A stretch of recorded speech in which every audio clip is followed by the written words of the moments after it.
Praise lord. మన ప్రభు రక్షకుడైన యేసుక్రీస్తు నామములో మీ అందరికీ వందనాలు తెలియజేస్తున్నాం.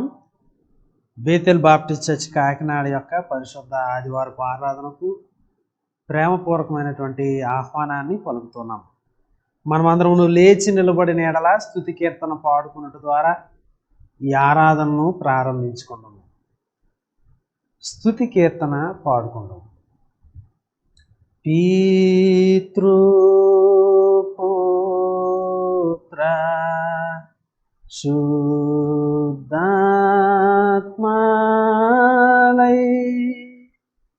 మేళని ఈచు దేవుని స్తుతించు సర్వ లోకమా స్తుతించు దివ్య సైన్యమా.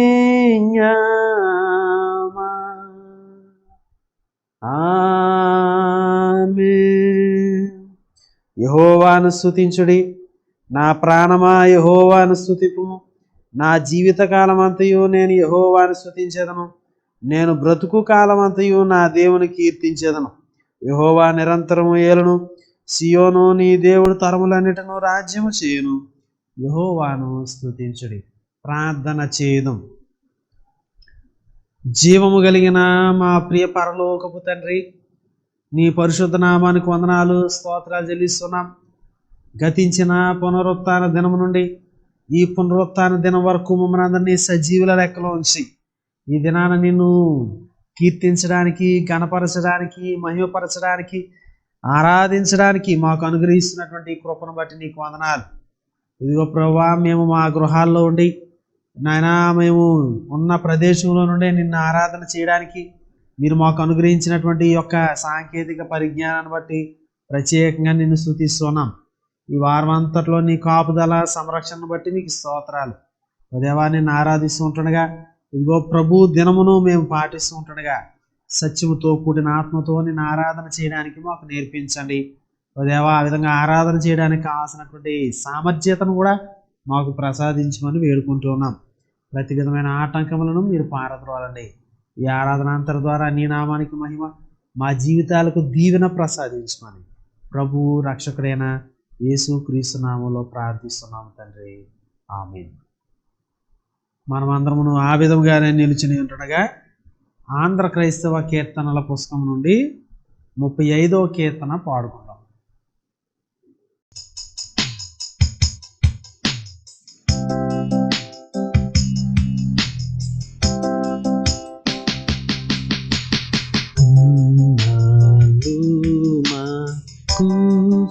కుసాయమై ఈ ముందుకును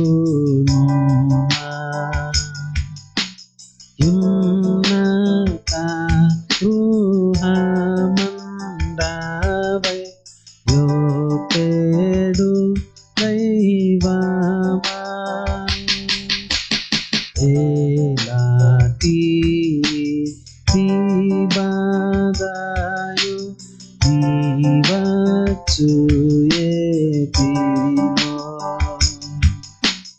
కలుగా కుండ గోవావే గానంకు ప్రేమతో ఈ సింహాసననిదాలో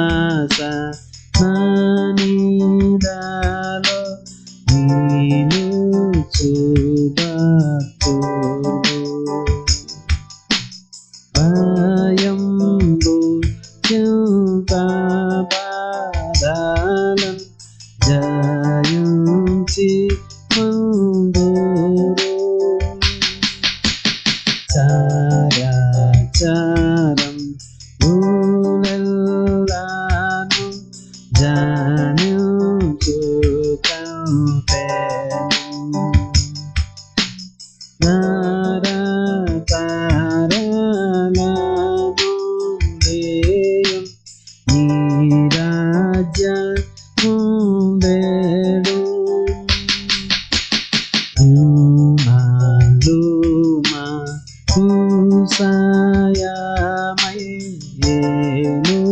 చూచిన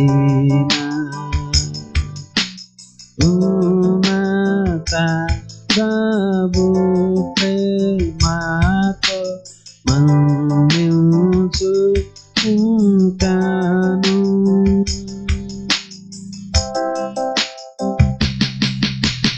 దేవునికి స్తోత్రం. దయచేసి అందరూ కూర్చోవాలని మనం చేస్తున్నాం. నేటి దినమునకై ఏర్పాటు చేయబడిన ఉత్తర ప్రత్యుత్తర భాగాన్ని చదువుకుందాం.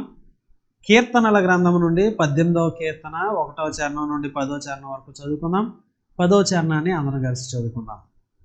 కీర్తనల గ్రంథం నుండి 18వ కీర్తన మార్చి చదువుకుందాం. సంకీర్తన 18.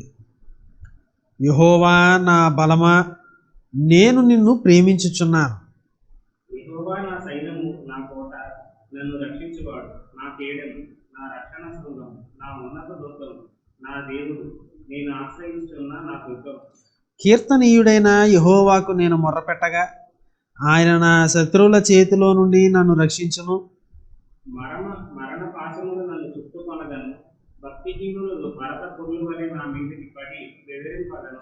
పాతాళపు పాశములు నన్ను అరికట్టగను, మరణపు ఉరులు నన్ను ఆవరింపగను. నా శ్రమలో నేను యెహోవాకు మొరపెట్టి నా దేవునికి ప్రార్థన చేసి ఆయన తన ఆలయంలో నా ఆలకించి నా ప్రార్థన అంగీకరించెను. నా మొర ఆయన సన్నిధి చేరి ఆయన సెలవు వచ్చాను. అప్పుడు భూమి కంపించి అదిరెను, పర్వతముల పునాదులు వణకెను. ఆయన కోపింపగా అవి కంపించెను. ఆయన నాసికారంలో నుండి పొగ పుట్టెను, ఆయన నోట నుండి అగ్ని వచ్చి దహించెను. నిప్పు కణములు రాజబెట్టెను, మేఘములను వంచి ఆయన వచ్చెను. ఆయన పాదముల క్రింద గాఢాంధకారము కమ్మి ఉండెను. కెరూబుల మీద ఎక్కి ఆయన ఎగిరి వచ్చెను, గాలి రెక్కల మీద ప్రత్యక్షమాయను. నేటి దినమునకై ఏర్పాటు చేయబడిన ధ్యాన భాగాన్ని విందాం. కీర్తనల గ్రంథం నుండి 90వ కీర్తన మొదటి 6 చరణములు విందము. సహోదరులు ఎన్ ప్రసన్న కుమార్ గారు వచ్చి చదివి వినిపించాలని మనం చేస్తున్నాం. నేటి దినమునకు ఏర్పాటు చేయబడిన ధ్యాన భాగము కీర్తనల గ్రంథం నుంచి 90వ కీర్తన మొదటి నుంచి 6 చరణాలు చదువుకుందాం. ప్రభువా, తరతరముల నుండి మాకు నివాస స్థలము నీవే. పర్వతములు పుట్టక మునుపు, భూమిని లోకమును నీవు పుట్టింపక మునుపు, యుగ యుగములో నీవే దేవుడు.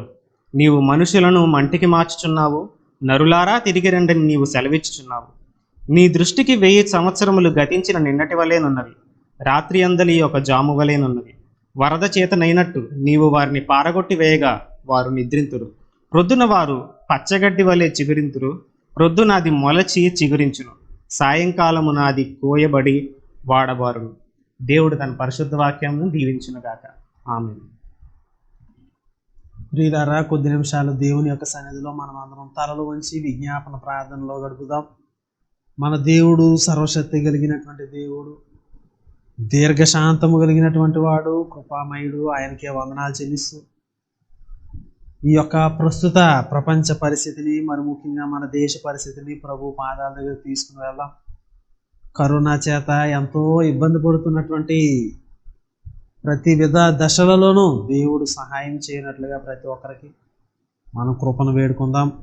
ఈ దినం దేవుని వాక్యం చేత మనల్ని బలపరచినట్లుగా ప్రార్థన చేద్దాం. పాస్టర్ గారు, సహోదరి సలోని గారు ప్రార్థనలో నడిపించాలని మనం చేస్తున్నాం. ప్రార్థన చేసుకుందాము. మమ్మల్ని అగ్నిగా ప్రేమించు మా ప్రియ పరలోకపు తండ్రి, మీ ఘనమైన శ్రేష్టమైన నామానికి వందనాలు. దేవా, ఈ ఉదయకాల సమయంలో తండ్రి అని మీ పాదాలు చెందుకొస్తున్నాను నాయన. మా మనవులు విని ఆలకించి తగిన సమయంలో తగిన విధానంలో జవాబు అనుగ్రహిస్తారని నమ్మి మీ పాదాలు చెందుకొస్తున్నాం దేవా. మరి ప్రస్తుతం నాయన ప్రపంచం, అదేవిధంగా మా దేశం ఎదుర్కొంటున్న ఈ యొక్క కరోనా సమస్య మీకు తెలిసే ఉన్నది నాయన. తండ్రి, మా దేశాన్ని ఒకసారి జ్ఞాపకం చేసుకోనండి. మరి ఎక్కడ చూసినా నాయన మరి మరణమే కనిపిస్తుంది. ఎక్కడ చూసినా ప్రభువా మరి నాయన మా ప్రియుల యొక్క వేదన, రోదన, బాధ ఆయన ఇవే మేము దినదినము చూస్తున్నాము తండ్రి. ఒకసారి మా దేశాన్ని జ్ఞాపకం చేసుకునండి. నాయన మీ యొక్క కృప చూపించండి, కనికరాన్ని చూపించండి. దేవా, ఇది వైద్యుల వలనో మరి వ్యాక్సిన్ వలనో మందుల వలనో ఏమి కాదు, కానీ ప్రభా నీవు తలుచుకుంటే ఒక్క నిమిషం చాలు నాయన. కరుణ చూపించండి, కటాక్షించండి దేవా. మరి నాయన, మరి గడిచిన దినాల్లో మా ప్రియులు అనేక మంది నాయన నిద్రించి ఉన్నారు నాయన. వారి వారి కుటుంబాలని జ్ఞాపకం చేసుకోమని ప్రార్థన చేస్తున్నాం. ఓదార్చండి, ఆదరించండి తండ్రి. ఇంకా నాయన అనేక మంది నాయన ఈ వ్యాధి బారిన పడి హాస్పిటల్లో నాయన మరి చికిత్స పొందుతూ ఉండగా ప్రభా వారి వారి కుటుంబాలని జ్ఞాపకం చేసుకునండి, వారిని జ్ఞాపకం చేసుకునండి, స్వస్థతను అనుగ్రహించండి నాయన. అదేవిధంగా మరి ఎవరెవరైతే మరి ఇంటి దగ్గరుండి వైద్యం చేయించుకుంటున్నారో ప్రభా వారిని కూడా జ్ఞాపకం చేసుకునండి. మరి ఏ మెడికేషన్ వాడాలో, ఎటువంటి జాగ్రత్తలు తీసుకోవాలో మీ యొక్క జ్ఞానంతో నింపి తొందరలో నాయన స్వస్థత పొందినట్లు సహాయం చేయమని ప్రార్థన చేస్తున్నాం. అదేవిధంగా ప్రభా మరి ఇంకా ఈ వ్యాధి ఏమీ నిర్ధారణ కాకుండా సెల్ఫ్ ఐసోలేషన్లో అయితే ఎవరైతే ఉన్నారో వారిని కూడా జ్ఞాపకం చేసుకునండి. అదేవిధంగా ప్రభా మరి ఈ కరోనాని ట్రీట్ చేయడానికి ఫ్రంట్ లైన్లో ఉండి ప్రభా మరి ఎవరైతే నాయన వైద్య సేవలు అందిస్తున్నారో డాక్టర్ని, నర్సుల్ని, స్టాఫ్ని, మెడికల్ స్టాఫ్ని అందరినీ కూడా మీరు జ్ఞాపకం చేసుకునండి. వారికి తగిన ప్రొటెక్షన్ అనుగ్రహించండి ప్రభా. మరి రాత్రనక పగలనక నాయన శ్రమిస్తుండగా ప్రభా వారికి తగిన బలాన్ని, శక్తిని నాయన మరి రోగుల్ని ట్రీట్ చేయడానికి కావలసిన జ్ఞానాన్ని కూడా అనుగ్రహించమని ప్రార్థన చేయుచున్నాము దేవా. మరి నాయన ఈ సిచ్యువేషన్ని ఎదుర్కోవడానికి తగిన కృపని మాకు ప్రసాదించమని ప్రార్థన చేయుచున్నాం. మరలా లాక్డౌన్ ప్రభా మరి ఎంతోమంది నాయన మరి దీనివల్ల ఎఫెక్ట్ అవుతున్నారు ప్రభా. వారందరినీ మీరు జ్ఞాపకం చేసుకునండి. మరి ఆర్థికంగా స్ట్రగుల్ అవుతున్న వారిని జ్ఞాపకం చేసుకునండి, వారి అవసరతలు తీర్చమని ప్రార్థన చేయుచును. మరి శాలరీస్ పూర్తిగా అందక ఎవరెవరైతే బాధపడుచున్నారో ఆయా కుటుంబాలను కూడా మీరు జ్ఞాపకం చేసుకుని తగిన సహాయాన్ని అనుగ్రహించమని ప్రార్థన చేయుచున్నాం ప్రభా. మరి ముఖ్యంగా నాయన వృద్ధుల్ని, చిన్నపిల్లల్ని జ్ఞాపకం చేసుకునండి ప్రభా. వారికి కావాల్సిన ప్రొటెక్షన్ని మీరే అనుగ్రహించమని ప్రార్థన చేయుచున్నాం. ఆయన ఇటువంటి పాండమిక్ సిచ్యువేషన్స్లో ప్రభా ఇవన్నీ చూస్తూ ఎవరైతే భయాలతో జీవిస్తున్నారో, క్షణక్షణం నాయన టెన్షన్తో జీవిస్తున్నారో వారిని కూడా జ్ఞాపకం చేసుకుని ధైర్యపరచమని ప్రార్థన చేయుచున్నాం నాయన. మరి ఒకసారి మా యొక్క దేశాన్ని మీరు జ్ఞాపకం చేసుకునండి. ఈ యొక్క పరిస్థితుల నుండి తొందరలోనే విడుదల అనుగ్రహించమని ప్రార్థన చేయుచున్నాము. అదేవిధంగా నాయన మరి ఈ లాక్డౌన్ కారణంగా మరి మేము ఫిజికల్గా కలిసి ఆరాధించలేకపోయినప్పటికీ మరి ఈ విధంగా నాయన ఆన్లైన్ ద్వారా ఆరాధన చేయడానికి మీరు మాకు ఇచ్చిన ఈ యొక్క గొప్ప టెక్నాలజీని బట్టి మీకు వందనాలు. మా ప్రియులు ఎవరెవరైతే ప్రభు ఈ ఆరాధనలో ఏకీపిస్తున్నారో వారందరినీ కూడా జ్ఞాపకం చేసుకుని దీవించమని ప్రార్థన చేయుచును. ఎవరైతే ఇంకా పాల్గొనలేకపోయారో వారిని కూడా జ్ఞాపకం చేసుకునండి. నెక్స్ట్ టైం వాళ్ళు కలవడానికి సహాయం అనుగ్రహించమని ప్రార్థన చేయుచున్నాము. మరి ప్రభా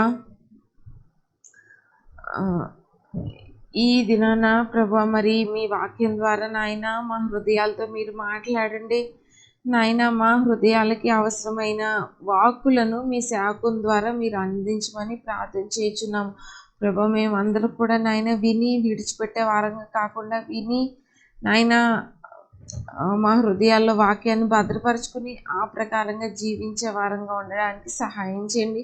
ముఖ్యంగా మీ సేవకుడిని ఎత్తుపట్టుకునండి నాయన. మీ యొక్క ఆత్మ ద్వారా నాయన మా హృదయాలకు అవసరమైన వాక్యాన్ని మీరు మాకు అనుగ్రహించమని ప్రార్థన చేయుచున్నాం నాయన. తాళక బోరు ఊదినట్లు సత్యాన్ని ధైర్యంగా స్పష్టంగా ప్రకటించే కృపను మీ సేవకునికి అనుగ్రహించమని మీ యొక్క నాయన జ్ఞానంతో, బలంతో, శక్తితో నింపి నడిపించమని మరి ఈ ఆరాధన మా జీవితాలకి మేలుకరంగా, ఆశీర్వాదకరంగా ఉంచమని ఈ యొక్క చిన్న ప్రార్థన మీ పాఠాన్ని చేర్చుకోమని యేసు నామమున ప్రార్థిస్తున్నాను తండ్రి. ఆమెన్. ప్రియులారా, ఈ సమయంలో దేవుని యొక్క వాక్యాన్ని వినుటకు మన హృదయాన్ని సిద్ధపరచుకుందాం. మనం అందరం లేచి నిలబడి అలా ఆంధ్ర క్రైస్తవ కీర్తన పుస్తకం నుండి 1వ కీర్తన మనం అందరం కలిసి పాడుకుందాం. అన్ని కాలంబులా నున్న యెహోవాని నెన్నదరంబయో కన్న తండ్రి వన్నెకెక్కిన మోక్ష వాసాలి సముతు లున్నతమయ్యుండ మున్నే నీకు నిన్ను ప్రకటన సేయ నిఖిల లోకములను బన్నుగా చేసిన బలుడావివే ఉన్న లోకంబున నుడుగాక కరుణాసం పన్నతతో నేలు ప్రభుడావివే అన్ని జీవుల నెరిగి ఆహారమిచ్చుచు నున్న సర్వజ్ఞుడవు నీవే ఎన్న సఖ్యము గాక ఉన్న లక్షణముల సన్నుతించుటకునే జాలుదునా పుట్టింపని వంచు భోషింపని వంచు గిట్టింపని వంచు కీర్తింతును వట్టి పనికి మాలి నటి మానవులాచే పట్టి రక్షింపబా జుండవంచు దట్టమైన కృపను దరిజేర్చనాకేచి పట్టై నీలచియుండు ప్రభుడావంచు గటడాచే గాడ ముట్టుదను కానా పట్టుకోలది నిన్ను ప్రస్తుతింతు కారుణ్యానిధి దీవు కఠినాత్ముడను నేను భూరిశుద్ధుడవివు పాపి నేను సారాభాగ్యుడ వీవు జగతిలో నాకన్నా దరిద్రుడే లేడు తరచి చూడా సారా సద్గుణముల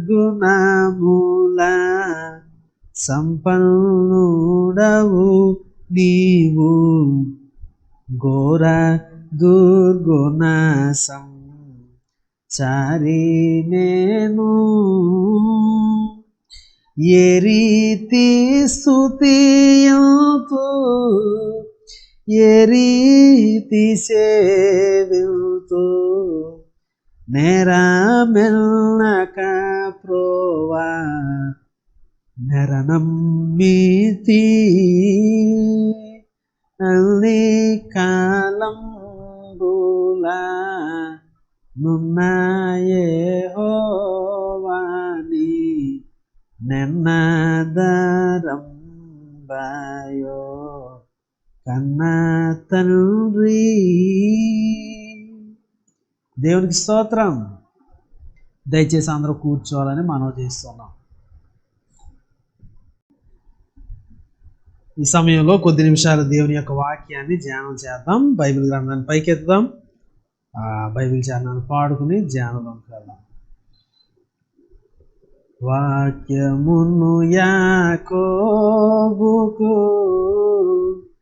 తెలియజేసిన వాడని, వాక్యమును యాకోబుకు తెలియజేసిన వాడని, ఏ జనముకి లాగునా చేసి ఉండలేదని, దేవునికి స్తోత్రము గానము చేయుటయే మంచిది. మనమందరము స్తుతి గానము చేయుటయే మంచిది. దేవునికి స్తోత్రం, దేవునికి స్తోత్రం, దేవునికి స్తోత్రం. ప్రార్థన చేయడం. ప్రేమ కలిగిన మా ప్రియ పరలోకపు తండ్రి, నీ పరిశుద్ధ నామానికి వందనాలు, స్తోత్రాలు చెల్లిస్తున్నాం. ఈ సమయంలో కొద్ది నిమిషాలు నీ యొక్క వాక్కులను ధ్యానించనయుంటుండగా నా నోటి మాటలు, మా అందరి హృదయ ధ్యానము నీ దృష్టికి అంగీకారయోగ్యముగా మలుచమని ప్రార్థన చేస్తున్నాం. ఇవి విపత్కర పరిస్థితులలో ఏ మాటల చేత మేము ఊరడించబడతామో, ఏ మాటల చేత నాయనా మేము సరి అయినటువంటి మార్గంలో నడుస్తామో, ఏ మాటల చేత నీ చిత్తానికి అనుగుణంగా మా జీవితాలను సమర్పించుకుంటామో, అట్టి మాటల చేత మమ్మల్ని తృప్తిపరచండి.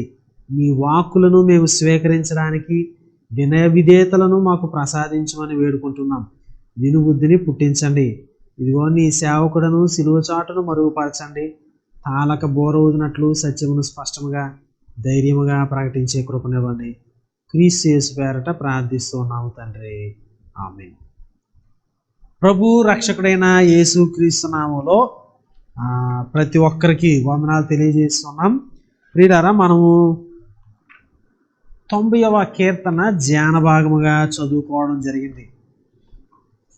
ఈ 90వ కీర్తన నేపథ్యంలో నుండి మనం ఆలోచన చేసిన యెడల చాలా అర్థవంతమైన, చాలా అద్భుతమైనటువంటి కీర్తనగా మనం చూస్తాం. నిజానికి కీర్తనల గ్రంథం అంతటిలోనికి అత్యంత పురాతనమైనటువంటి కీర్తన ఈ 90వ కీర్తన. దైవజనుడైన మోషే చేసిన ప్రార్థన అని దీని యొక్క హెడ్డింగ్ ఉన్నది. మోషే గారి యొక్క ప్రార్థన ఈ కీర్తన. మోషే గారు మరి ఈ కీర్తన రాసినప్పుడు ఎంత అద్భుతంగా దీన్ని అరేంజ్ చేసినారు అంటే, కీర్తనల గ్రంథాన్ని ఇది 5 స్కందాలుగా ఉన్నది. ఇది 4వ స్కందంలో కీర్తన అన్నమాట. ఈ 90వ కీర్తన నుండి ఉండేటువంటి ఈ కీర్తనలు. సో ఈ 5 స్కందాలు ఈ పంచకాండాలు అంటాం. ఆదికాండం, నిర్గమాకాండం, లేవియాకాండం, సంఖ్యాకాండం, ద్వితీయోపదేశకాండం. ఒక్కొక్క పుస్తకానికి ఇది రిప్రజెంట్ చేస్తుంది. కనుక ఈ 90వ కీర్తన నుండి ఈ మిగిలిన కీర్తనలు అనగా ఈ యొక్క 5వ భాగానికి ముందున్నటువంటి కీర్తనలు అన్నీ కూడా మనం జాగ్రత్తగా గమనిస్తే ఒక ప్రాముఖ్యమైనటువంటి సత్యం మనకు కనిపిస్తుంది. ఏంటి అది అంటే, ఈ 106వ కీర్తన వరకు ఉన్నటువంటి కీర్తనలు సంఖ్యాకాండం యొక్క నేపథ్యంలో మనం అర్థం చేసుకోవచ్చు. ఇవన్నీ కూడా అరణ్యపు ప్రయాణాలకు సంబంధించిన నేపథ్యంలో ఈ కీర్తనలను చాలా చక్కగా అర్థం చేసుకొనవచ్చును. ఈ కీర్తన మోషే గారు రాసినప్పుడు ఆ యొక్క నేపథ్యాన్ని మనం అర్థం చేసుకున్నప్పుడు ఒక ప్రాముఖ్యమైన సత్యము మనకి కనిపిస్తుంది. ఇశ్రాయేలీయులు అరణ్యంలో ప్రయాణం చేస్తున్నారు. సంఖ్యాకాండం యొక్క వృత్తాంతం. వారిని దేవుడు విడిపించిన తర్వాత వారు ప్రయాణం చేస్తున్నప్పుడు చాలా దూరం వెళ్ళారు. వెళ్ళిన తర్వాత కాదేశ్ బర్నేయ అనేటువంటి ప్రాంతంలో దేవుడు చెప్పాడు, మీరు మోషే నువ్వు కొంతమందిని ఈ యొక్క కనాను దేశానికి పంపించు, ఆ దేశం ఎట్లాంటిదో అదంతా కూడా వేగి చూసి రమ్మని పంపించాను. సో వాళ్ళు వెళ్ళి వచ్చిన తర్వాత రిపోర్ట్ ఇచ్చినారు ఇశ్రాయేల్ ప్రజలందరూ ఎదుట, అది చాలా మంచి దేశం, చాలా ఉన్నతమైన దేశం, కానీ అది చాలా బలమైన దేశం కనుక మనం వాళ్ళ మీద జయం పొందలేము, మనం చాలా బలహీనులమని కొద్ది నెగిటివ్ రీతిలో ఉన్నటువంటి రిపోర్ట్ని ఇచ్చారు. వెంటనే ప్రజలు ఏడవడం ప్రారంభించారు. అయ్యో మేము ఎందుకు వచ్చాం ఐగుప్తు దేశం నుండి, అయ్యో అని బాధపడి తిరిగి ఐగుప్తు దేశం వెళ్ళడానికి ఏదైనా ఒక నాయకుని ఏర్పరచుకుని వెళ్ళిపోదాం అనేసి వాళ్ళు అనుకున్నప్పుడు వాళ్ళతో పాటు వెళ్ళినటువంటి యెహోషువ కాలేబు అనేటువంటి ఇద్దరు వ్యక్తులు, లేదు మీరు కంగారు పడవద్దు, అది మంచి దేశము, దేవుడు మనకి ఇస్తాడు, మనం దేవుని యొక్క శక్తి చేత దాన్ని ఇది చేస్తామని చెప్పారు. చెప్తే ఇశ్రాయేలు ప్రజలు ఈ ఇద్దరిని రాళ్ళు పెట్టుకొట్టి చంపడానికి అన్నట్లుగా సిద్ధమైపోయారు. అప్పుడు దేవుడు వారికి ప్రత్యక్షమయ్యాడు, చాలా ఆయన తేజో మహిమ వాళ్ళందరూ చూశారు. అప్పుడు మోషేతో అన్నాడు, మోషే నువ్వు అడ్డు తప్ప, వీళ్ళ పనికిమాల వాళ్ళు వీళ్ళందరినీ చంపేసి నేను ఇది చేస్తానంటే అప్పుడు వద్దురోవా వాళ్ళని క్షమించని ఆయన ప్రార్థన చేసినాడు. అప్పుడు దేవుడు మోషేతో అన్నాడు కదా, సంఖ్యాకాండం 13-14 అధ్యాయాలు చదివితే మనకు అర్థమవుతుంది అనమాట.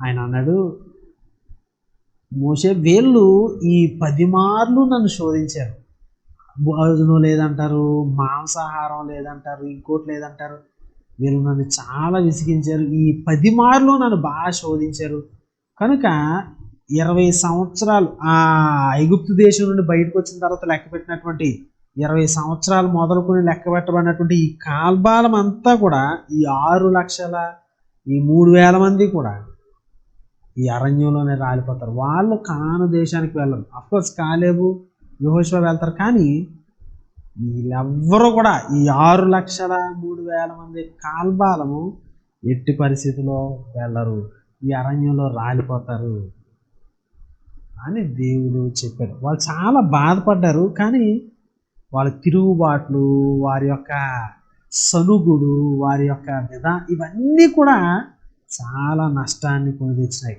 అంటూ ఆయన అన్నాడు కదా, వీళ్ళు 40 రోజుల్లో వెళ్ళాల్సినటువంటి ఈ ప్రయాణం ఏమన్నాడంటే, ఈ యొక్క 10 సార్లు నన్ను ఈ విధంగా ఇబ్బంది పెట్టారు, ఇట్లా శోధించారు కనుక, పాపం చేశారు కనుక 40 సంవత్సరాలు ఇక్కడ తిరుగుతారని చెప్పారు. రోజుకో సంవత్సరం అన్నట్టుగా 40 సంవత్సరాలు వారిని దేవుడు అరణ్యంలో తిప్పాడు. ఈ 40 సంవత్సరాల్లో ఈ 6,03,000 మంది కాల్బాలము కూడా హతమైరు. వారి పిల్లలు, వారి తర్వాత తరం ఇవన్నీ కూడా స్వతంత్రించుకున్నారు.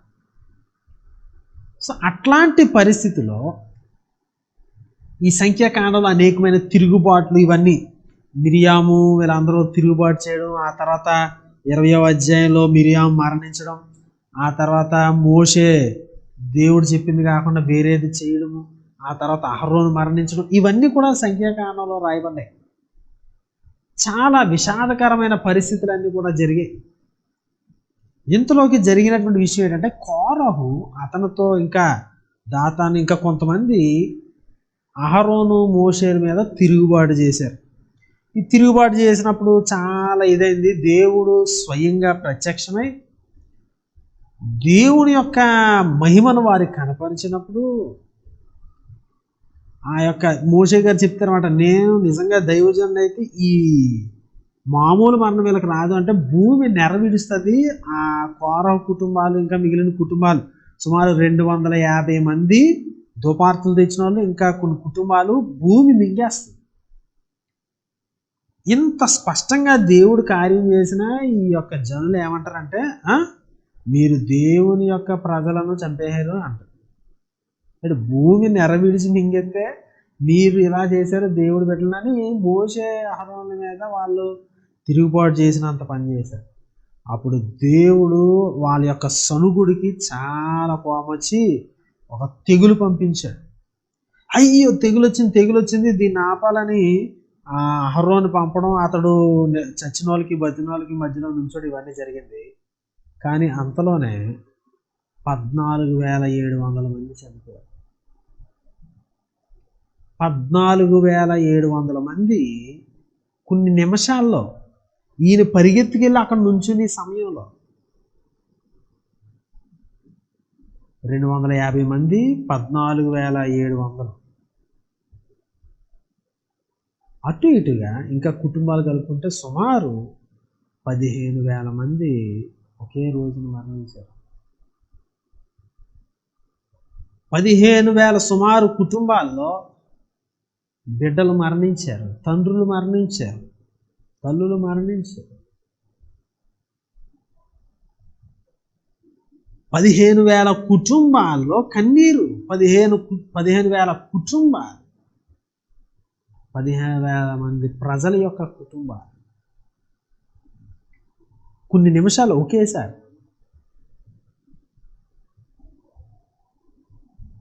మోషే గారికి ఎలా ఉంటుందో ఆలోచించండి. కొన్ని నిమిషాల్లో 15,000 మంది తన యొక్క ప్రజలు, తాను నాయకత్వం వహిస్తున్నటువంటి బిడ్డలు, చిన్న విషయం కాదు. తర్వాత వారు మోయబు అనే ప్రాంతానికి ఎదురుగా వచ్చినప్పుడు మోయబు స్త్రీలతో వ్యభిచారం చేస్తారు ఇశ్రాయేలు జనాలు. అప్పుడు కూడా దేవుడు తెగులు పంపిస్తాడు, మీరు ఇలా ఇలా సంహరించండి అని చెప్తాడు. ఆ విధానంలో 25వ అధ్యాయంలో మనం చూస్తే 24,000 మంది మరణిస్తారు. 24,000 మంది. ఇంతకుముందు ఏమవుతుంది, ఆయాసం కోసం సనుక్కున్నప్పుడు దేవుడు అగ్నిని పంపించి కొంతమందిని ఇది చేస్తారు. పూరేళ్ల కోసము, ఆ మాంసం కోసం ఆపేక్షించిన వారు, వారి నోట్లో మాంసం ఉంటుండగానే తెగులు వలన చాలామంది మరణిస్తారు. ఆ స్థలానికి పేరు కూడా పెడతారు, మాంసాపేక్ష కలిగిన వారు మరణించిన. సో కాబట్టి ఇవన్నీ మనం ఆలోచన చేసినాం. వేల మంది మరణిస్తూ ఉన్నారు ఒకేసారి. అట్లా మరణించినప్పుడు ఈ యొక్క 6 లక్షల కాల్బాలము 40 సంవత్సరాల్లో మరణించడం ఒక ఎత్తు అయితే, ఒకేసారి 24,000 మంది, ఒకేసారి 15,000 మంది ఇట్లా మరణించినప్పుడు ఎవరింటి ఏంటి తెగులంటే ఇంక వరసెట్టు ఒక భాగం అంతా మిగేస్తుంది. అప్పుడు పక్కింటోడు ఇంకో ఇంటికి వెళ్ళి ఆదరించడానికి కూడా స్పేస్ ఉండదు, ఆ వెసులుబాటు ఉండదు. ఆదరించడానికి ఎవరో ఉండరు, ఇంకోళ్ళని ఆదరించడానికి మనకి అవకాశం ఉండదు. ఆ ఇంట్లో మరణం, ఈ ఇంట్లో మరణం, ఆ ఇంట్లో మరణం, ఇంక అన్నీ. ఏం చేయగలడు మోషే? చాలా హృదయము, చాలా వేదన చేత నింపబడింది. ఎట్లాంటి పరిస్థితి, తెగుళ్ళ చేత, రోగాల చేత, వివిధమైన విషయాల చేత అనేకమైనటువంటి వేల ప్రజలు మరణిస్తున్నప్పుడు, ఒక్క రోజుకి కొన్ని వేల మంది మరణిస్తున్నప్పుడు, మరణము అనేటువంటి పదము చెవులను గింగిరెక్కించేటట్లుగా వినబడుతూ ఉన్నప్పుడు, రోజంతా అదే పనిగా ఉన్నప్పుడు, మోషే గారు ఆ యొక్క ధ్యానంలో నుండి, ఆయన హృదయంలో నుంచి పెళ్ళిబుక్కినటువంటి కీర్తన ఈ 90వ కీర్తన. మన యొక్క జీవితాల్లో మనం ఈ రోజుల్లో చూస్తే, ఈ వారంలో ప్రతి ఒక్కరూ కూడా మనకి తెలిసిన వారు వీళ్ళందరూ కూడా చాలామంది మరణించిన వార్తలు మనం విని ఉంటాం. కనీసం మన దేశంలో ఉన్నటువంటి పరిస్థితి, ఢిల్లీ, ముంబై ఇట్లాంటి కొన్ని ప్రాంతాల్లో ప్రజలు ఏ విధంగా మరణిస్తూ ఉన్నారు. కాల్చడానికి కూడా ఆ యొక్క శ్మశాన వాటికల్లో ఖాళీ లేని పరిస్థితి, లైన్లు పెట్టినటువంటి పరిస్థితి. ఒకనొక టైంలో ఢిల్లీలో 4 నిమిషాలకు ఒకరు చనిపోతున్నారని అంచనా వేశారు. ఏం జరుగుతుంది నా దేశానికి? ప్రతి ఒక్కరం ప్రార్థనలు చేస్తున్నాం, ప్రతి ఒక్కరం గోజాడుతున్నాం. సో మోషే కూడా గోజాడుతూ ఉన్నాడు.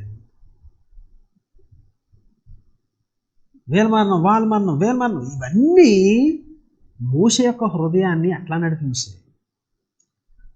మోషే యొక్క ఆలోచనలు, ఈ అనుభవము ఎట్లాంటి, ఈ పెక్యూలియర్ అనుభవం, తెగుళ్ళ చేత ప్రజలు నశించిపోతూ ఉన్నప్పుడు, ఒకరినొకరు ఆదరించుకోవడానికి లేనంతగా దుఃఖము చేత మరణము చేత వారు మొత్తబడుతూ ఉన్నప్పుడు, ఎవరికి ఎప్పుడు ఏమవుతుందో తెలియనటువంటి పరిస్థితి, ఇట్లాంటి సమయాల్లో ఆ అనుభవాలు, ఆ వార్తలు, ఆ సిచ్యువేషన్స్, ఆ పరిస్థితులు మోషేలో ఏ విధమైన ఆలోచనలు తీసుకుని వచ్చాయి, మోషేను ఏ విధంగా దేవుని దగ్గర తీసుకొచ్చాయి, ఈ దినాన మనము ఏ విధంగా ఆలోచన చేయాలి? ఒక విషయాన్ని, మొదటి 6 వచనాల్లో ఉన్నటువంటి ఒక విషయాన్ని ఈ యొక్క ఉదయకాల సమయంలో మనము క్లుప్తంగా ధ్యానించాలని మనం చేస్తున్నాం. రండి 90వ కీర్తనను మనము చూద్దాం. 90వ కీర్తన. ప్రభువా, తరతరముల నుండి మాకు నివాస స్థలము నీవే. పర్వతములు పుట్టక మునుపు, భూమిని లోకమును నీవు పుట్టింపక మునుపు, యుగ యుగములు నీవే దేవుడు. ఇక చూడండి, ప్రభువా, అదోనాయ్. ప్రభువా అంటే ఇదేంటంటే ఆ పదము సార్వభౌమత్వానికి, దేవుడు సమస్తానికి అధికారి. అయ్యా, సమస్తానికి అధిపతి, తరతరముల నుండి మాకు నివాస స్థలము నీవే. మేము ప్రజలము, మాకు నువ్వు నివాస స్థలం, నువ్వు సార్వభౌముడు, చాలా గొప్పవాడు. పర్వతములు పుట్టక మునుపు, భూమిని లోకమును నీవు పుట్టింపక మునుపు, అంటే నువ్వు సృష్టికర్తవి. యుగ యుగములు నీవే దేవుడు. అంటే యుగ యుగములు అనేది తెలుగులో ట్రాన్స్లేషన్ అట్లా ఉంది, కానీ నిజానికి దాన్ని ఎట్లా from everlasting to ever lasting అని ట్రాన్స్లేట్ చేయొచ్చు. అంటే మాకు తెలియనంతటువంటి ఆ వెనక్కి వెళ్తే, సంవత్సరాలు వెనక్కి వెళ్తే, నిత్యత్వపు వెనక్కిలో నుండి ఈ ముందుకు చూస్తే మాకు తెలియని సమయం ముందుకు వెళ్ళిపోతే ఎక్కడికి వెళ్తుందో తెలియదు. ఇంకా ఇంకా ఇంకా ఇంకా ఇంకా ముందుకు వెళ్తే నిత్యత్వంలో ఆ ముందుకు ఏంటో మాకు తెలియదు. నిత్యత్వం నుండి నిత్యత్వానికి, from everlasting to everlasting నీవే దేవుడు. నువ్వున్నావు.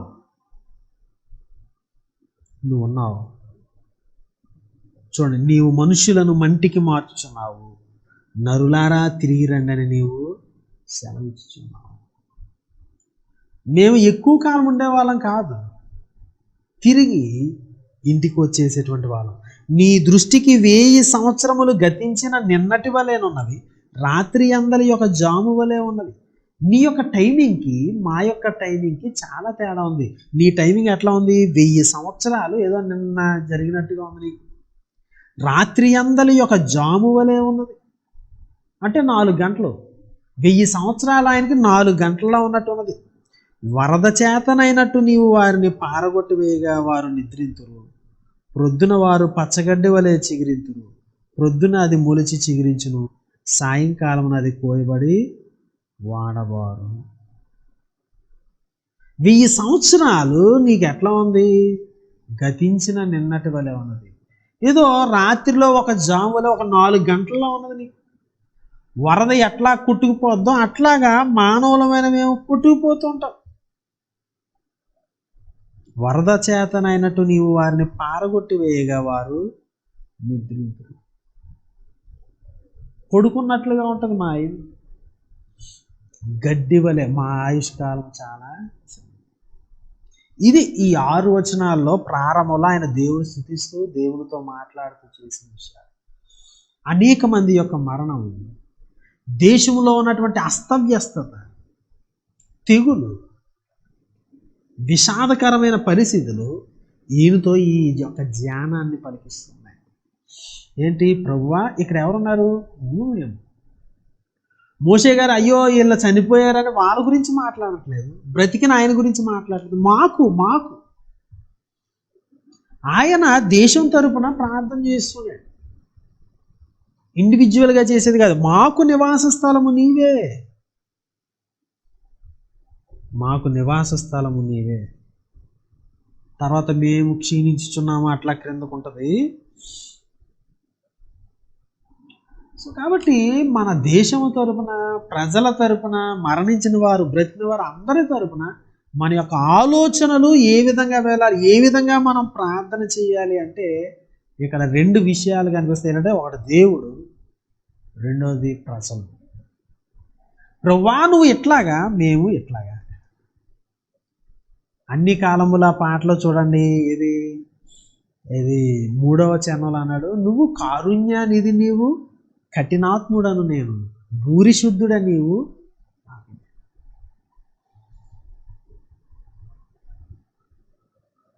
సారభాగ్యుడ నీవు, జగతిలో నాకన్నా దరిద్రుడే లేడు. నువ్వు భాగ్యవంతుడివే, నేను దరిద్రుని. సార సద్గుణమూల సంపన్నుడవు నీవు, ఘోర దుర్గుణ సంచారి నేను. ఏ రీతి స్తుతింతు, ఏ రీతి సేవింతు. ఆ కంపారిటివ్గా ఆ పోల్చుటలో అంటే ఏంటనమాట, దేవా నువ్వు ఉన్నతమైన వాడవు అనేది వెంటనే ఈయనలో ఏం చేస్తుందంటే నేను అంత కాదు. సో ప్రజలు మరణిస్తూ ఉన్నారు, మరణం విలయతాండవం చేస్తున్నది. 6 లక్షల మంది కాల్బాలము నశించిపోతూ ఉన్నారు, కుటుంబాలు కన్నీటి చేత నింపబడుతున్నాయి. ఇవన్నీ చూసేసరికి మోషే గారిని అది ఎక్కడికి నడిపించిందంటే, మా జీవిత కాలము చాలా చిన్నది, మా టైం చాలా చిన్నది, మేము కొద్ది కాలమే ఇక్కడ ఉండేటువంటి వాళ్ళము, మేము తిరిగి వెళ్ళిపోయే వాళ్ళం, మట్టిలో కలిసేటువంటి వారము, మా టైమింగ్ మేము అర్థం చేసుకునేటువంటి టైమింగ్ ఇదంతా ఇది. ఉదయాన్న గడ్డి మొలిచింది, సాయంకాలానికి వాలిపోయింది అనేటువంటిగా ఉన్నది మా జీవితం. కానీ నువ్వు యుగ యుగములకు, మా పితరులు ఈ పర్వతాలను చూశారు, మా పితరులు ఈ యొక్క నూతిని తవ్వారు, మా పితరులు అని కొన్ని వస్తువులు చూసి ఇది ఎంత ఓల్డ్ అయితే మా పితరులు అంత ఇది అట్లాగా భావించేటువంటి రోజుల్లో రాయమని పర్వతాలు, మా పితరులు ఈ పర్వతం మీద వర్క్ చేశారు, మా పితరులు ఈ పొలాన్ని సాగు చేశారు, ఇట్లా ఎంతో కాలంగా ఇది మాది అనేటువంటి విధానం. అంటే ఇది స్థిరమైనది. మా పితరులు ఇంకా ఆ తర్వాత ముందున్న వాళ్ళు, ఆ ముందున్న వాళ్ళు అందరికీ కూడా ఇది, వాళ్ళందరూ చనిపోయారు కానీ ఇది స్థిరంగా ఉంది. కానీ అసలు అన్నిటికంటే స్థిరమైనది పర్వతాలు.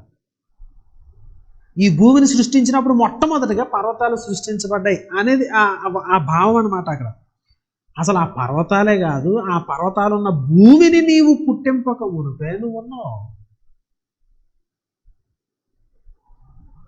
మా పితరుల కంటే ఈ పర్వతాలు కొండలే గొప్పవి అంటే, ఈ కొండల కంటే ఈ భూమే గొప్పది అంటే, అసలు ఆ భూమి కంటే ముందున్నాను. మేము ఒక ఉదయాన్ని వచ్చి సాయంకాలం వెళ్ళిపోయేటువంటి వాళ్ళు. మరణము అనేది మనం వింటూ ఉన్నప్పుడు, చూస్తూ ఉన్నప్పుడు, మానవుని యొక్క నిస్సహాయ పరిస్థితి, తెగులును ఏమీ చేయలేక మనల్ని మనం అర్పించుకునేటువంటి అట్లాంటి పరిస్థితులు, సృష్టికర్త అయిన దేవుడు, సార్వభౌముడైనటువంటి దేవుడు మనకు నివాస స్థలమై ఉన్నాడు అనే అవగాహనకు మనం నడిపించాలి. మాకు నివాస స్థలము నీవే. ఆయన ఎంతో గొప్ప సృష్టికర్త, సార్వభౌముడు, చాలా గొప్పవాడు.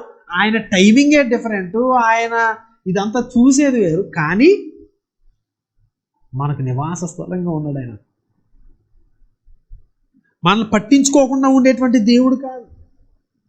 ఈ మరణం అనేది ఏదో సామాన్యంగా ఏదండి న్యాచురల్గా వచ్చేది అన్నట్లుగా రాయమలేదు. నరులారా తిరిగి రండని నీవు సెలవిచ్చుచున్నావు, నువ్వు సెలవిస్తూ ఉన్నావు. 5వ చరణంలో అన్నాడు, వరద చేతనైనట్టు నీవు వారిని పారగొట్టి వేగా వారిని నీవు పారగొట్టి వేస్తావు. సో ఈ యొక్క మరణము లేకపోతే ఇవన్నిటిలో ఏంటంటే దేవుని జోక్యత ఉన్నది. నేచురల్గా మనం డికే అవడమే కాదు, జీవము ట్రాన్సిషన్ పీరియడ్లో ఉన్నప్పుడు దేవుని జోక్యత ఉన్నది, దేవుని చెయ్యి అక్కడ ఉన్నది అనేటువంటి సత్యాన్ని మనము గమనించాలి. అందుకే ఈ సంఖ్యాకాండం 33వ అధ్యాయంలో సుమారు 42 ప్లేసుల గురించి రాశారు. వాళ్ళు తిరుగుతూ ఉన్నారు, 42 ప్లేసులు తిరిగారు వాళ్ళు. కానీ ఏది వాళ్ళది కాదు. ఏది నివాస స్థలము? ఆయన. నా ప్రియ సహోదరి సహోదరులారా గమనించాలి, మన దేశ పరిస్థితులు ఇవన్నీ మనం చూస్తూ ఉన్నప్పుడు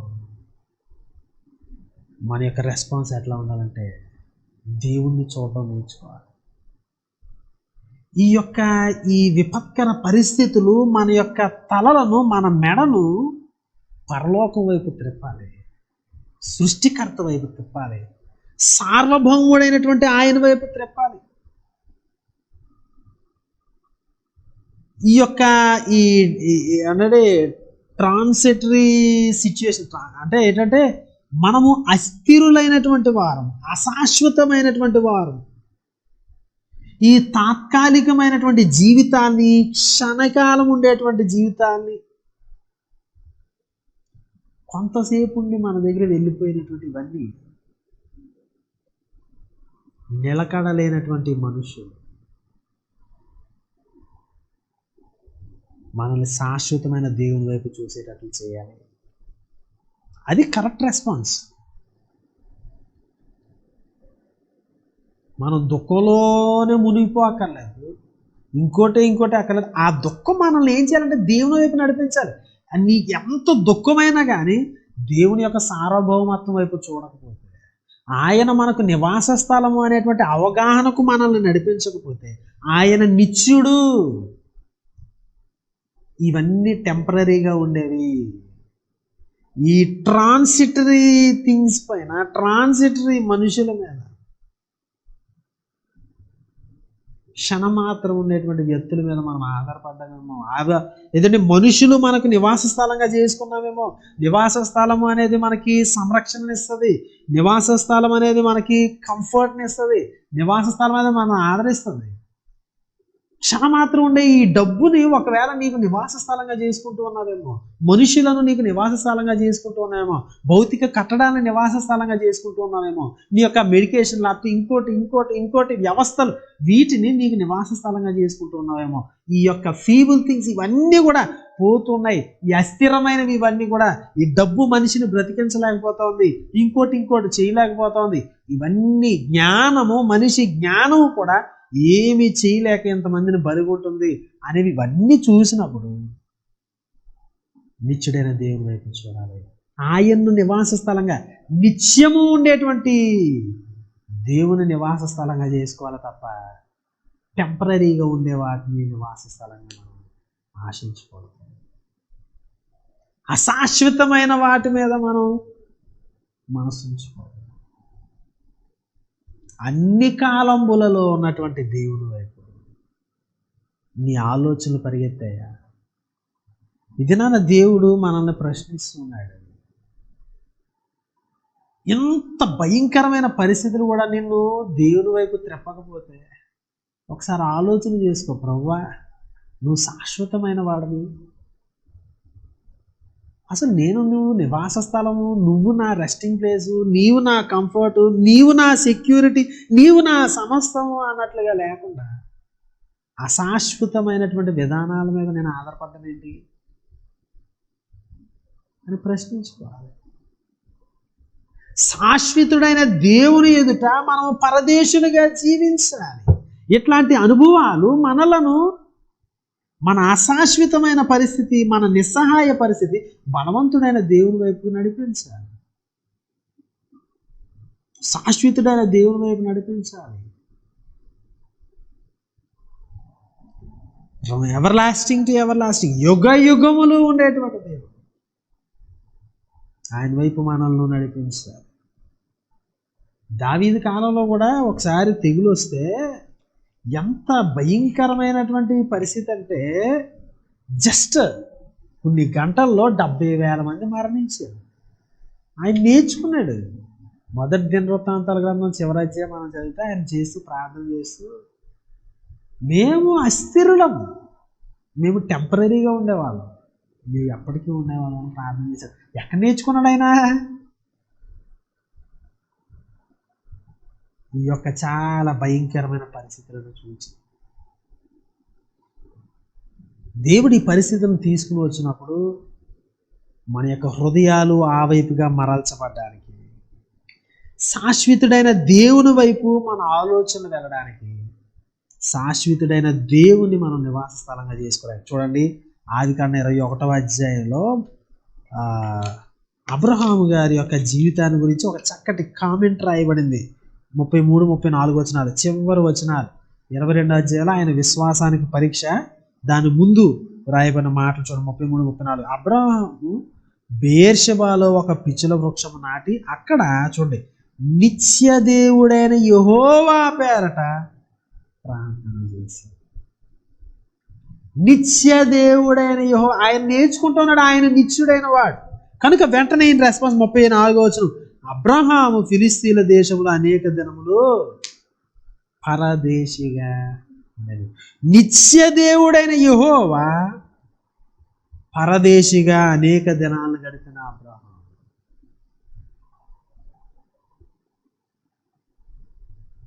గమనిస్తున్నారా?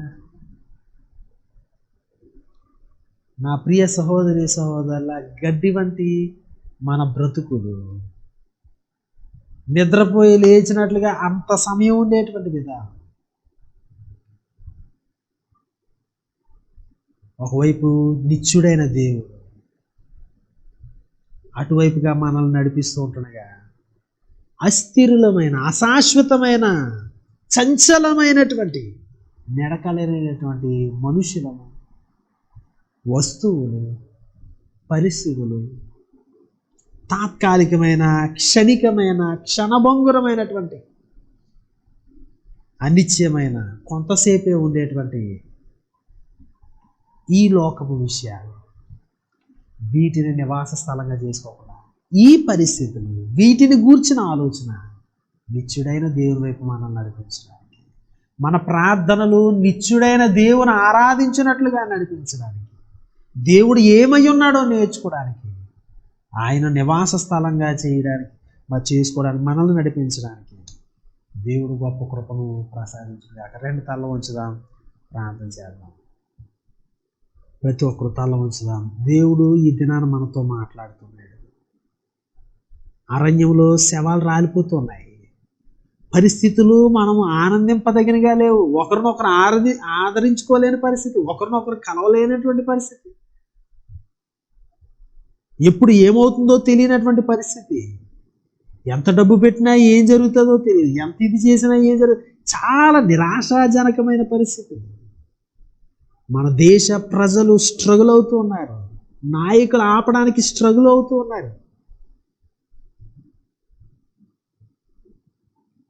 ఈ పరిస్థితులన్నీ నేనేం చేయాలి తెలుసా? నిత్యుడైన దేవుని వైపు తిప్పాలి. క్షణమాత్రముండు నీ యొక్క జీవితాన్ని, నీ ప్రజల జీవితాన్ని నువ్వు చూసినప్పుడు శాశ్వతుడైన దేవుని వైపు నీ ఆలోచన వెళ్ళాలి. ప్రభువా, తరతరముల నుండి మాకు నివాస స్థలము నీవే.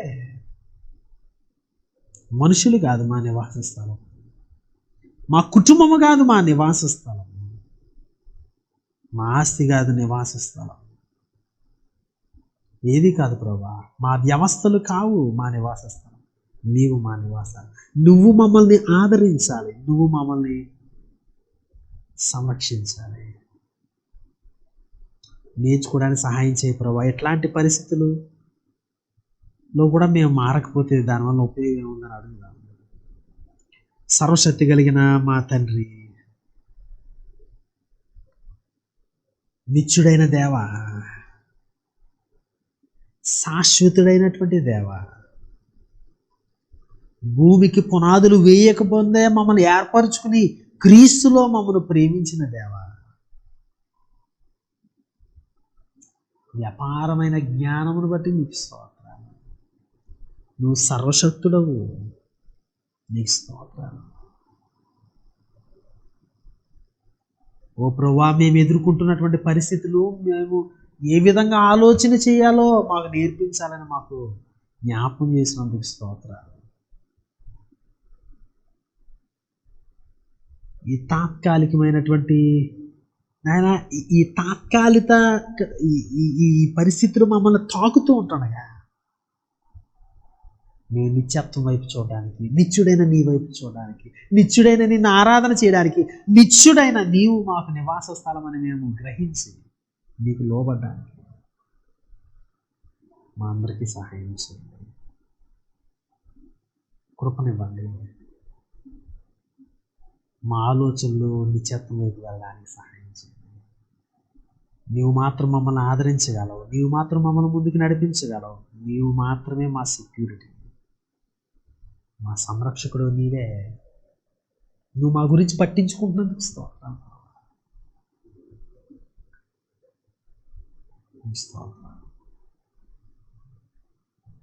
మరి ఒకసారి నీ వాక్కులకు మమ్మల్ని మేము అప్పగించుకుంటున్నాం. సీరియస్గా ఆలోచన చేయడానికి మాకు నేర్పించండి. యేసు నామములో అడుగుచున్నాం తండ్రి.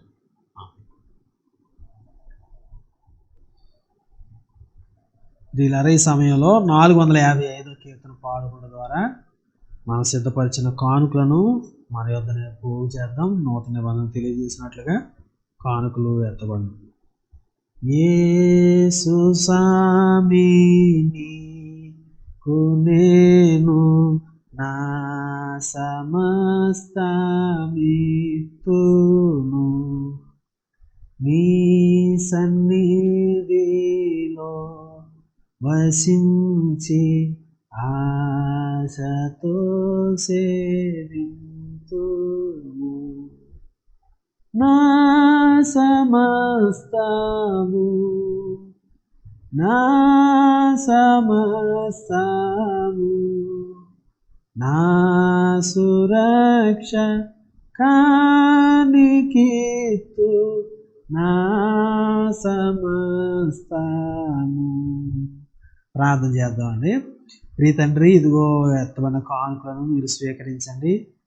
900గా 100గా ఫలింప చేయండి. ఆకాశవాకం విప్పి పట్టజాలం విస్తారమైన దీవులు నీ బిడ్డల మీద మీరు కుమరించండి. ప్రతి పైసా నీ సేవ కొరకు మారపడడానికి మీరు ప్రతిష్ఠించండి. మా హృదయాన్ని సమర్పిస్తున్నాం. మా జీవితాలకు ప్రభువుగా ఉండి మమ్మల్ని ఏలండి.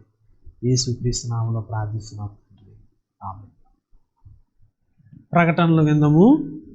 గురువారము సాయంకాలం 7 గంటలకు యథావిధిగా బైబిల్ అధ్యయన తరగతి ఆన్లైన్లోనే జరుగుతుంది.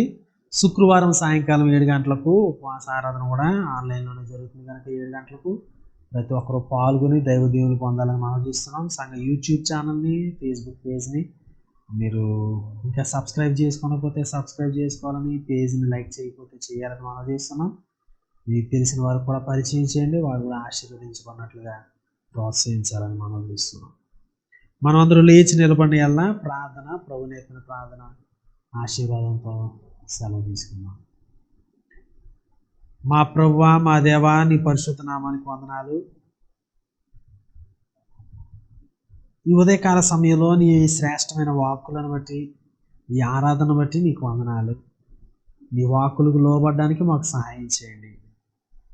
ఇదిగో అనారోగ్యంతో ఉన్న బిడ్డలను మీరు దర్శించండి. తీసుకున్న మెడికేషన్, ఆహారంలో శక్తినివ్వండి. కరోనాతో స్ట్రగుల్ అవుతున్న వారిని మీరు స్వస్థపరచండి, ధైర్యాన్ని ఇవ్వండి, బలపరచండి. ప్రభువా, ఇంకా వివిధమైనటువంటి స్ట్రగుల్స్లో ఉన్నటువంటి బిడ్డలను, అనారోగ్య పరిస్థితులు, మానసికపరమైనటువంటి పరిస్థితులు మీరు సర్దనుకోమని వేడుకుంటున్నాను. వృద్ధాప్యం వల్ల వచ్చేటువంటి నడుము నాయన మరి సలుపులు, నొప్పులు, బాధలు వీటిని కూడా మీరు జ్ఞాపకం చేసుకుని బిడ్డలు తట్టుకోవడానికి తగిన బలాన్ని, శక్తిని అనుగ్రహించాలి. ప్రభువా, ఇదిగో చదువులన్నీ కూడా ఆపివేయబడ్డాయి. ఇదిగో మరి సెమీ లాక్డౌన్ లాంటి పరిస్థితుల్లో మేమున్నాం. ఆర్థిక పరిస్థితులు వీటన్నిటిలో మీరు తోడుగా నడిపించండి. కరోనా నుండి మా కుటుంబాలన్నిటినీ మీరు భద్రపరచండి. నీ ప్రశస్త సంరక్షణ మాకు అవసరం ప్రభువా. ఆధ్యాత్మికంగా మేము సరిచేయబడడం చాలా అవసరం ప్రభువా. ఆధ్యాత్మికంగా మేము బలపరచబడడం చాలా ప్రాముఖ్యం ప్రభువా. మాకు సహాయం చేయండి, కృపను అనుగ్రహించండి. మానసికమైనటువంటి ఆందోళనలు ఇవన్నీ కూడా సరిచేయండి. నీ వాక్కులు మాత్రం మమ్మల్ని బలపరచండి. నీ వాక్కుల వైపు మేము తిరగడానికి, నీ వైపు తిరగడానికి మాకు నేర్పించండి. ఈ వారం అంతట్లో మమ్మల్ని కాపాడని ప్రభావ సంరక్షించండి. నీలో ఎదగడానికి సహాయం చేయండి. నీ కుమారుని స్వారూప్యంలోనికి ఎదగడానికి సహాయం చేయండి. మా జీవితంలో ఎప్పుడు చూడని పరిస్థితులను మేము చూస్తుంటున్నాం. ఎప్పుడు లేని భయాందోళనకు మేము లోనవుతూ ఉంటుండగా మా ప్రార్థన జీవితము, మా విశ్వాసపు యాత్ర ఇవన్నీ కూడా బలపరచబడడానికి, మీరు ఆశించిన రీతిలో మేము బ్రతకడానికి మాకు నేర్పించండి. క్రీస్తు యేసు పేరిట ప్రార్థిస్తున్నాం తండ్రి. ఆమేన్. పరలోకమందున మా తండ్రి, నీ నామం పరిశుద్ధపరచబడును గాక, నీ రాజ్యం వచ్చును గాక, నీ చిత్తం పరలోకం ముందు నెరవేర్చినట్లు భూమి అందులో నెరవేరును గాక. మా అనుదిన ఆహారాన్ని నేడు మాకు అనుగ్రహించండి. మా రుణస్తులను మీకు క్షమించిన ప్రకారము మా రుణం క్షమించండి. మమ్మల్ని శోధలోను తేక కీడు నుండి తప్పించండి. ఎందుకంటే రాజ్యము, బలము, మహిమ నిరంతరము నీవై ఉన్నవి తండ్రి. ఆమేన్. తొట్టిలో కొన్న మిమ్మల్ని కాపాటకును, తన మహిమ ఎదుట ఆనందంతో మిమ్మల్ని నిర్దోషులుగా నిలువబెట్టడం శక్తిగల మన రక్షకుడైన అద్వితీయ దేవునికి మన ప్రభువైన యేసుక్రీస్తు ద్వారా మహిమయు మహాత్మ్యమును ఆధిపత్యమును అధికారం యుగములకు పూర్వమును ఇప్పుడును సర్వ యుగములకు కలుగును గాక. ఇప్పుడు మన పరమ తండ్రి అయిన దేవుని యొక్క ప్రేమయు, ఆయన కుమారుడైన యేసుక్రీస్తు వారి యొక్క కృపయు, పరిశుద్ధాత్మని యొక్క అన్యోన్య సహవాసం ఆయనను ప్రేమించి బిడ్డలందరికీ, మరి ముఖ్యంగా ఈ ఆరాధనలో పాల్పొంపులు పొందిన ప్రతి ఒక్కరికి సదాకాలము తోడైండి నడిపించును గాక. ఆమేన్. ఆశీర్వాదంబుల్ మా మీద వర్షింపజేయుమిషా, ఆశతో నమ్మియున్నాము నీ సత్య వాగ్దత్తము. ఈ మీద కృమ్మరించుమో దేవా, క్రమ్మర ప్రేమ వర్షంబు కృమ్మరించుమో దేవా. ఆమేన్. ఈ ఆరాధనలో పాలు పంపులు పొందిన మీ అందరికీ ప్రత్యేకమైన వందనాలు తెలియజేస్తున్నాం. ఈ వారం అంతా దేవుడు మనందరికీ తోడేయును గాక. ప్రతి ఒక్కరికి వందనాలు.